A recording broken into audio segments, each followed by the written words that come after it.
The retired police dog had never broken formation in 11 years of service.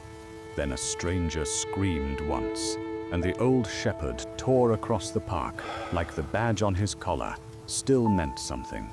Nobody understood why.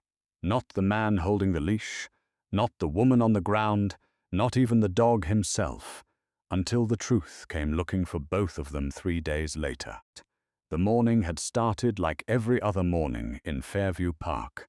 Grey light over the baseball diamond, sprinklers ticking against dry grass.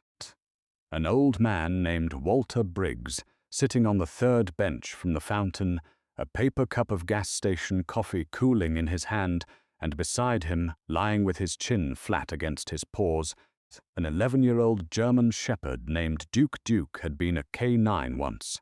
Fairview PD, badge number K14, 8 years on patrol before his hips gave out, and the department gave him a folder stamped "Retard" and a handshake nobody meant. Walter had been his handler for 6 of those years. When Duke aged out, Walter aged out with him, and the two of them had been sitting on that same bench most mornings for the 3 years since, an old cop and an old dog, watching a park that no longer needed either of them. That was what everyone believed, anyway. At 7:42 that morning, a woman jogging along the tree line stumbled, twisted her ankle on a root, and went down hard enough to knock the wind out of her. She didn't scream in pain. She screamed because a man had been following her for the last quarter mile, and the moment she fell, he closed the distance fast. Duke was on his feet. Before Walter's coffee hit the ground, the dog didn't bark a warning. He didn't hesitate the way an untrained animal might. He crossed 40 yards of open grass in a straight line, ears back, body low, moving with a purpose that Walter hadn't seen in 3 long years of quiet mornings. By the time Walter got his cane under him and started shouting Duke's name, it was already over.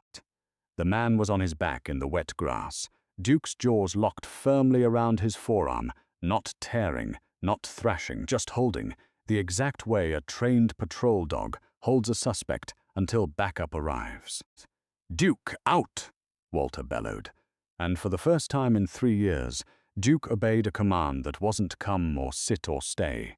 He obeyed a command from another life. 2 joggers had already called 911. A patrol car arrived within 4 minutes, and when the young officer who responded ran the man's name through his radio, his face changed in a way that made everyone in that park go quiet. The man Duke had taken down wasn't a stranger with bad intentions on an ordinary Tuesday. He was wanted in 2 counties. And the woman on the ground, the one still shaking, still catching her breath in the wet grass, was about to say something that would make Walter Briggs' hands start trembling for reasons that had nothing to do with his age. "Wait," she said, staring at Duke like she recognized him. "That's the same dog. That's the dog from the news story, the one that saved the little boy at the lake." Walter frowned. He didn't remember any lake. He didn't remember any little boy. In 6 years of running calls with Duke, there was no case file, no citation, no headline that matched what the woman was describing, and yet she said it with the flat certainty of someone who wasn't confused. Someone who was sure. "Ma'am," Walter said carefully, kneeling with effort beside her, "I think you've got the wrong dog." She shook her head slowly, still watching Duke, who had returned to Walter's side and dropped back into his familiar patient sit, chest rising and falling, eyes calm now, as if nothing at all had happened. "No," she said, "I'd know that scar anywhere." She pointed to a thin white line running along Duke's left flank, half hidden under his fur. A scar Walter had always assumed came from a training accident, years before he'd ever met the dog. A scar nobody in the department had ever explained to him. A scar that, according to this stranger, belonged to a story Walter had never heard. By the time the ambulance took the injured man away in handcuffs, and the officers finished taking statements.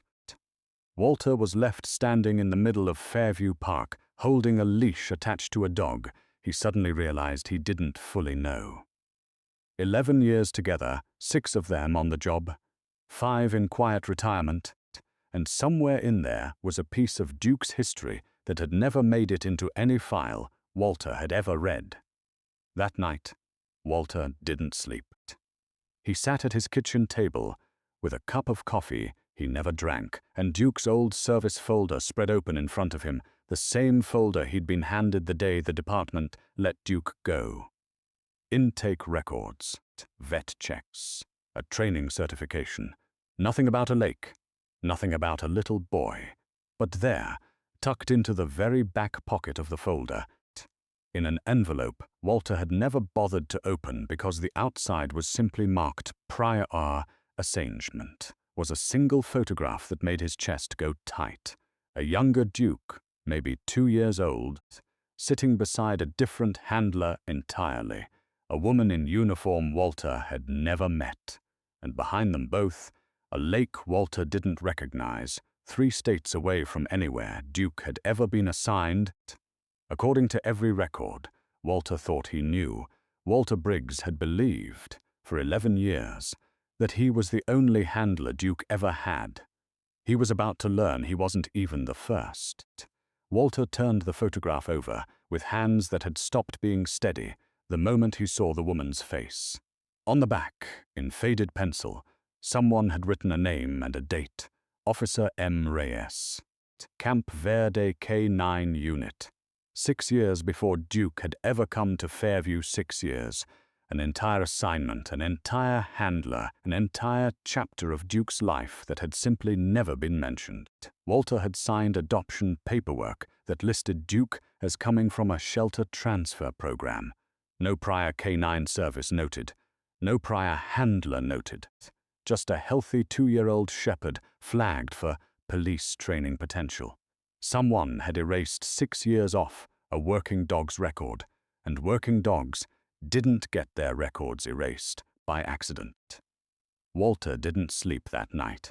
He sat with the photograph propped against his coffee mug. And somewhere around 2 in the morning, Duke rose from his bed by the door, walked over without being called, and rested his gray-flecked chin on Walter's knee. It was the same gesture Duke had made 100 times before, in 100 quiet nights, but tonight it felt different. Tonight, it felt like the dog was trying to tell him something Walter didn't have the words to ask for. "Who were you before me, boy?" Walter whispered. Duke's tail thumped once against the floor. Just once. Then he lay back down, and the house went quiet again, and Walter Briggs, 68 years old, a man who had spent his whole career trusting paperwork, realized that for the first time in his life, the paperwork had lied to him. The next morning, Walter did the only thing a retired cop knows how to do when something doesn't add up. He started making calls. The first 3 went nowhere. Camp Verde's old K-9 unit had been folded into a larger regional department almost a decade earlier, and the officer at the front desk had never heard of an Officer M. Reyes. The 4th call, placed to a records clerk named Donna, who had been with the department longer than anyone else on staff, got him somewhere. "Rise," Donna repeated slowly, like she was turning the name over in her mind. "Maria Reyes?" "I don't know her first name," Walter admitted. "I've got a photo. Her and a young shepherd.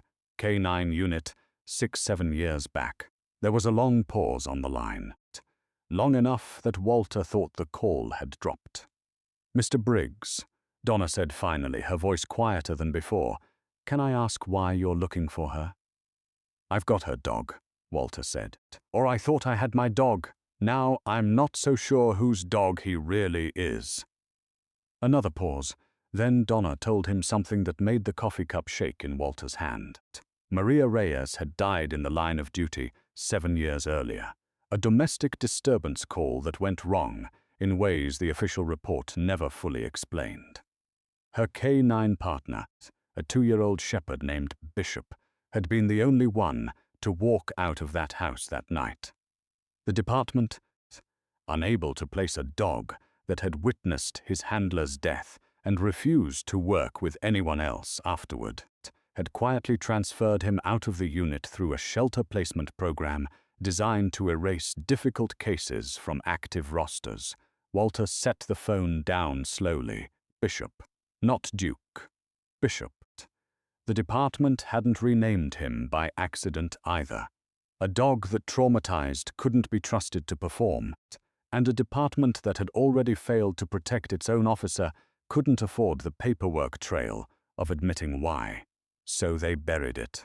A new name, a new file. A shelter transfer with no history attached. And Walter Briggs, 3 states and 6 years later, had unknowingly adopted a piece of evidence nobody wanted found. That evening, Walter sat on the back porch with Duke curled at his feet, watching the sun go down over a quiet street that had never once made him question the dog beside him.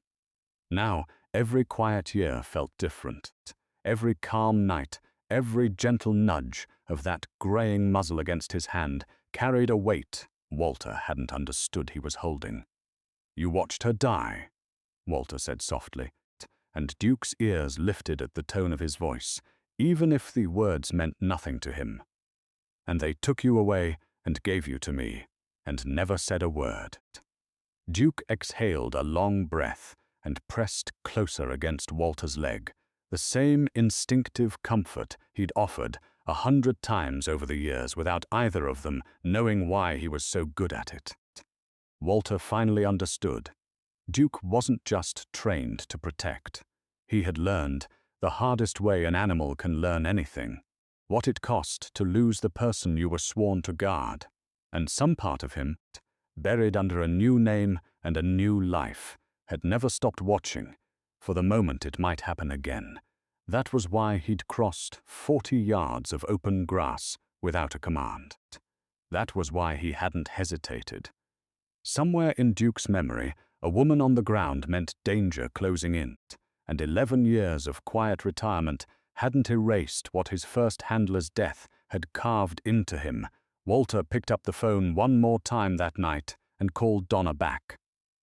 "Maria Reyes," Walter said. "Does she have family? Anybody left?" Donna was quiet for a moment. "A sister, I think, Elena. She used to call the department every year around the anniversary, asking about the dog. Nobody ever had an answer for her, because nobody ever tracked where Bishop ended up. I don't think she knows he's still alive." Walter looked down at the old shepherd sleeping against his leg, gray around the muzzle, breathing slow and even, carrying a secret nobody had bothered to tell him he was keeping. "She's about to find out," Walter said. It took 11 days to find Elena Reyes. She had moved twice since her sister's death. First out of the apartment she and Maria had shared, then out of the town altogether, unable to pass the intersection where the funeral procession had once stopped traffic for 6 full minutes. She was working now at a school cafeteria 2 hours away, raising her sister's memory the only way she knew how, by keeping a photograph of Maria in uniform taped inside her kitchen cabinet where she'd see it every morning making coffee. Walter called ahead before driving out. He didn't want to show up on a stranger's porch with a story that sounded like it belonged in a movie.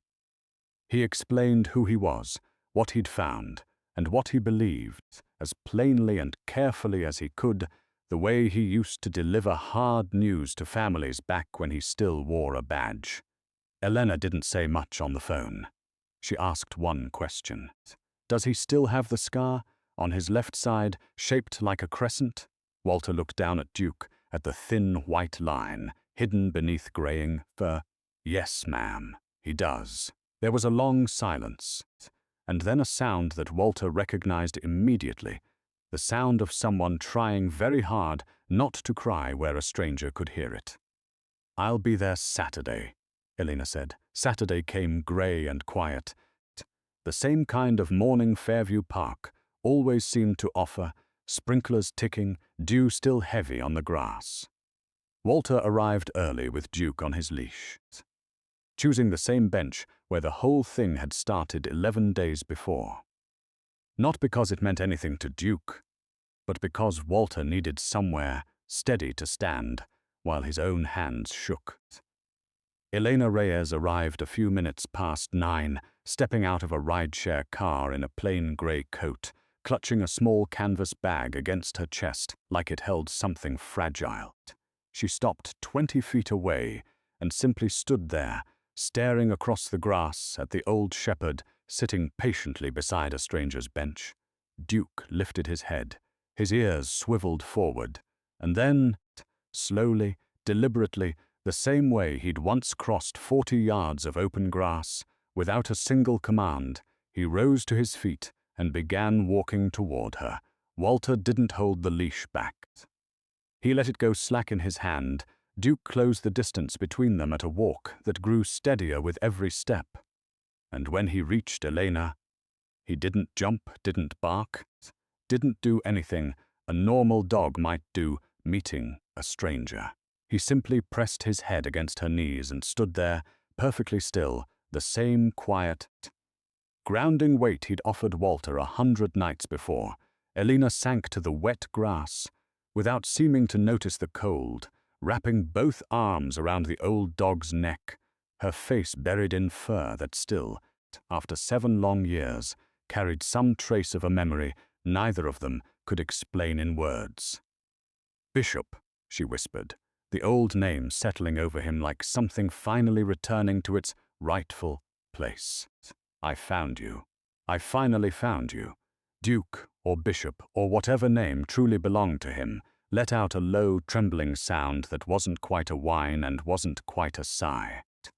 The sound of an animal who had spent 7 years carrying a grief he had no way to explain to anyone, finally being understood. Walter stood a few feet back, giving them the space that moment deserved, his own eyes stinging in a way he hadn't expected. He thought about 6 quiet years on that bench, 6 years of believing he understood the dog at his side completely, only to learn that Duke had been mourning someone the entire time in the only language a dog has to grieve: patience, vigilance, and an instinct to protect that never, not even once, had asked to be understood. Elena stayed in the park for almost 2 hours that morning. She told Walter about Maria, about the night of the call that took her, about the years spent wondering whether Bishop had survived, been put down, or simply vanished into a system too overwhelmed to keep track of a traumatized canine with no active handler. She told him Maria had trained Bishop herself from an 8-week-old puppy, had slept beside his kennel more nights than she'd slept in her own bed during his first year, had loved that dog the way some people only manage to love another person once in a lifetime. She used to say he'd know if something was wrong before she did. Elena said, watching Bishop rest his head in Walter's lap the way he'd done every night for 6 years, that he'd feel it in the air before anyone else could. I used to think she was exaggerating. She wasn't. Walter said quietly, thinking of 40 yards of open grass, crossed without hesitation, without a command, without anything but instinct, pulling an old dog toward danger one more time. They agreed, that morning, on something neither of them could have planned for. Elena wasn't there to take Bishop back. She knew, the moment she saw him settle against Walter's leg with the easy familiarity of 11 years, that this was where he belonged now. But she asked for something else instead, something Walter didn't hesitate to give her. She asked to visit. Every few weeks after that, on quiet Saturday mornings, Elena Reyes made the 2-hour drive to Fairview Park, and the 3 of them, an old cop, an old dog, and a woman who had spent 7 years wandering, sat together on the same bench, watching the sprinklers tick against the grass, piecing together a history that had been buried under a different name for far too long. The department, when the full story finally came out through Donna's records and Elena's persistence, issued a quiet correction to Bishop's file. They restored his real name in the archive, though Walter kept calling him Duke out of 6 years of habit, and Bishop, or Duke, answered to both without complaint, the way loyal things often learn to hold two truths at once. 6 months later, on the anniversary of Maria Reyes' death, the department held a small ceremony that had never happened the first time around. A quiet acknowledgement 7 years late of an officer and a canine partner who had both given everything that terrible night, one with her life and one with a piece of himself that took 7 years and a stranger's scream in a park to finally come home. Walter stood at that ceremony, with Duke sitting calm and steady at his side, watching Elena receive a folded flag that should have come to her years earlier. And when the ceremony ended and the small crowd began to disperse, Duke did something he had never done before. Not once in 11 years. He walked to the memorial photo of Maria Reyes, propped on an easel near the podium, sat down in front of it and stayed there, quiet and still, for a long, long time. Nobody moved him. Nobody called him away. Walter simply stood back and let his dog finish something that had been left unfinished for 7 long years. Duke lived 3 more good years after that. He still sat on the 3rd bench with Walter most mornings, still greeted Elena with the same gentle press of his head against her knees every few weeks, still, on quiet nights, rested his chin against Walter's knee when the old man's thoughts wandered somewhere heavy. But something in him had settled, the way a held breath finally releases, the way a door left open for years quietly closes at last. When Duke passed peacefully in his sleep at 14 years old, both Walter and Elena were there. They buried him near the tree line at Fairview Park, in the same soft ground where he'd once crossed 40 yards without hesitation to protect a stranger, who turned out to be the reason his whole hidden history finally came to light. The small stone marker they placed there carries both of his names, the one a grieving department once tried to erase, and the one an old cop gave him without ever knowing the weight it was already carrying. It reads simply, Bishop, also known as Duke. He never stopped watching over the people he loved. Have you ever discovered something about a beloved dog that changed everything you thought you knew about them? If this story reminded you that loyalty doesn't need a name to survive, we'd be honored to have you share it with someone who believes dogs remember more than we ever give them credit for.